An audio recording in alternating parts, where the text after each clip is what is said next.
Media আপনাদের সারা বাংলাদেশ জেগে উঠেছে। তরুণ যুবকেরা তাদের দৃষ্টিভঙ্গি জানিয়ে দিয়েছে। তারা বলে দিয়েছে আমরা পুরোনো মতো বসে আর নাই, বাস্তবতা রাজনীতি আর ফিরিয়ে আনতে চাই না। নতুন বাংলাদেশ আমরা দেখতে চাই, বাংলাদেশের নতুন রাজনীতির উত্থান চাই। ইতিমধ্যে এই রায় ঘোষণা দিয়ে দিয়েছে। এখন জনগণের দায়িত্ব, আগামী 5 তারিখ জনগণ ইনশাল্লাহ সেই রায়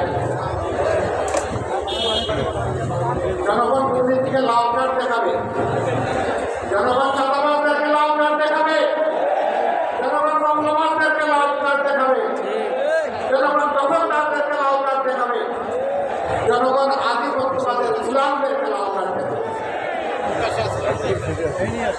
আপনারা আবু সাইদ সাদিক আদি আমরা তোমাদের কাছে আর তোমাদের বন্ধুদের কাছে আমরা বলেই দিচ্ছি, আমরা কথা দিচ্ছি ইনশাআল্লাহ তোমাদের অপেক্ষার নতুন বাংলাদেশ চলে।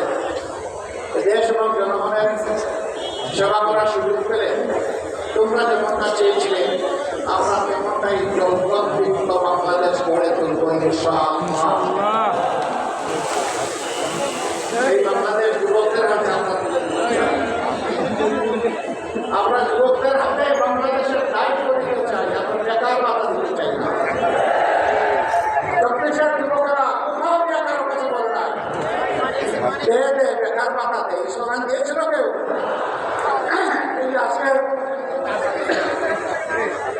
আজকে বেকার ভাতার কথা উঠছে।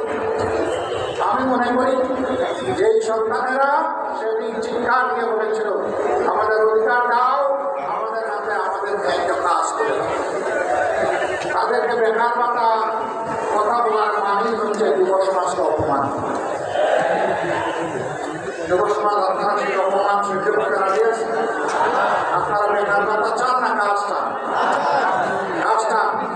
যারা চান তারা কাজ ও মাসা সবাই যুবক, তাইলে এই আমরা যারা আছে আমরাও যুবক ইনশাআল্লাহ।